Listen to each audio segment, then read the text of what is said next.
Cher modérateur, chers collègues et même assistance, bonjour. D'abord, je tiens à remercier les membres de l'association LIEDA pour la tenue de cet événement ainsi pour l'invitation. Donc, je vais traiter dans cette présentation l'intérêt de la carte protective fécale dans le diagnostic et le suivi des MICI. Donc, lors de la prise en charge des MICI, l'évaluation objective la prise en charge des MICI se base sur l'évaluation objective des lésions intestinales. Se baser seulement sur l'évaluation des symptômes intestinaux peut emmener à des erreurs, vu qu'il n'évalue pas de façon précise la gravité des lésions.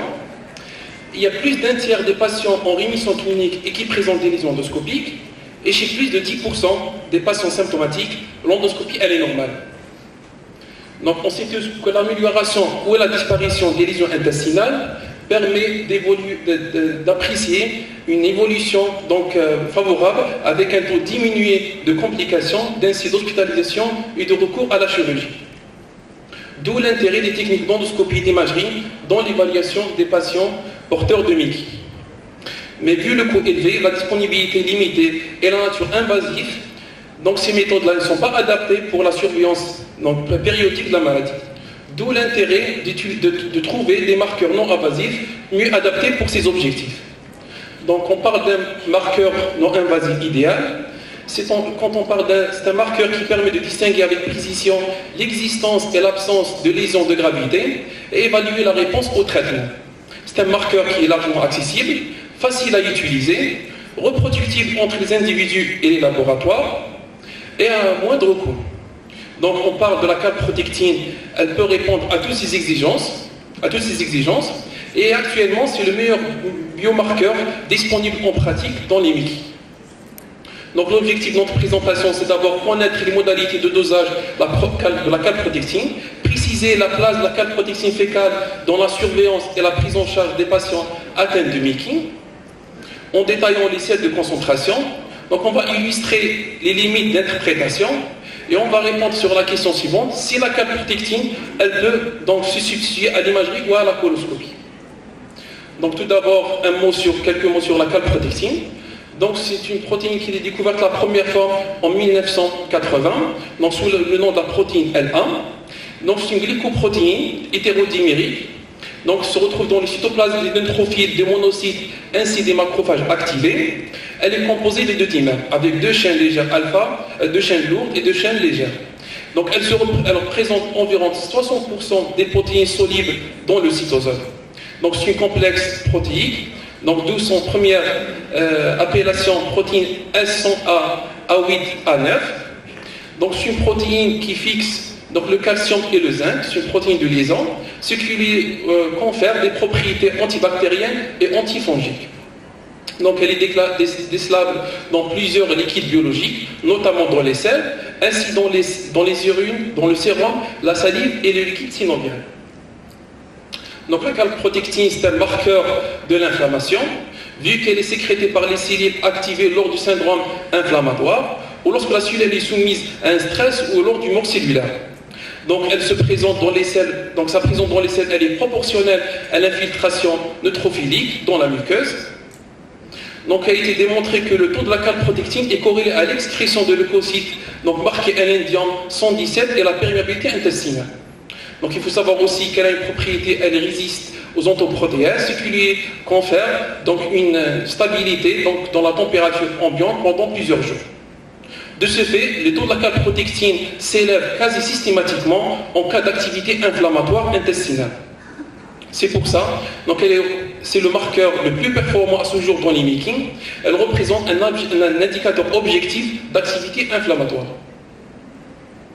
Néanmoins, le taux de calprotectine l'élévation de la calprotectine n'est pas spécifique au MICI. Donc son élévation peut se voir dans plusieurs situations cliniques, notamment dans les infections digestives telles que le diverticulite, les autres étiologies d'iléocolites, à savoir iatrogène, ischémique, radique ou microscopique. Lors de la maladie ulcéro-gastro-duodénale, la prise des médicaments, aussi il faut noter que les IPP peut donner une augmentation de la calprotectine. Lors d'un cancer digestif et aussi lors de la maladie cœliaque, on peut avoir une augmentation de la calprotectine. Maintenant, comment on va mesurer Et quel test on va utiliser pour détecter la calprotectine?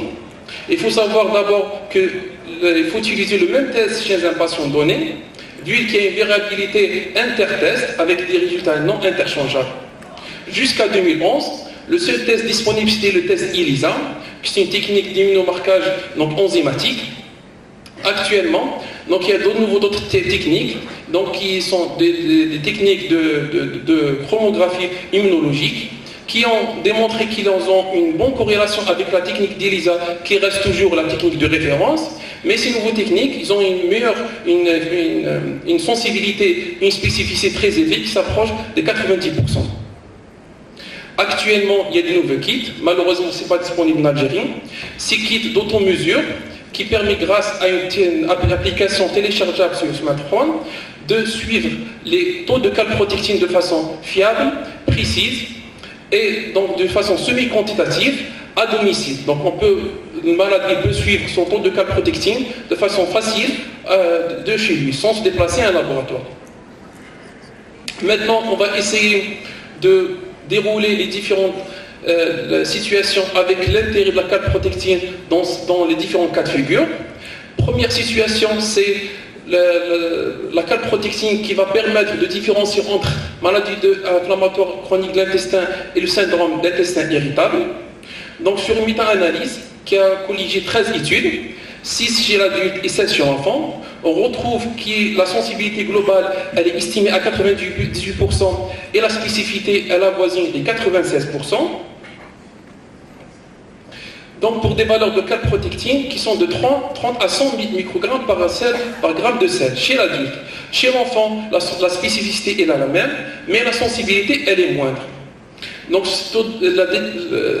ces données permettent d'éviter une coloscopie négative chez au moins 2 tiers des patients, mais avec un retard diagnostique qui est estimé à 7%.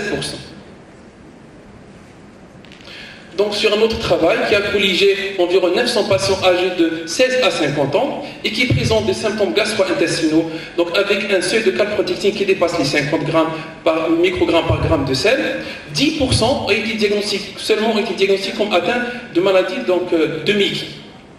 Mais on a vu qu'ils ont démontré que la sensibilité elle peut être maximale si on va combiner le taux de calprotectine avec des signes d'alarme tels que le saignement rectal, la diarrhée sanglante, donc les symptômes nocturnes, la perte de poids ainsi l'anémie. Donc ils ont démontré que la sensibilité elle peut augmenter jusqu'à 100% avec une spécificité qui avoisine les 55%. Maintenant on va parler sur l'intérêt de la calprotectine lors des poussées de Mickey.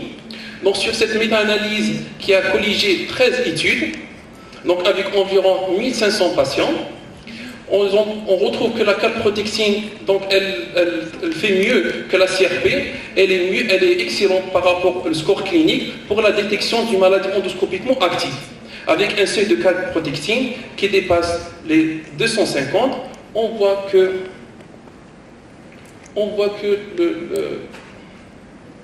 la sensibilité et la spécificité de la calprotectine dans la détection des patients asymptomatiques, elle dépasse les 80%.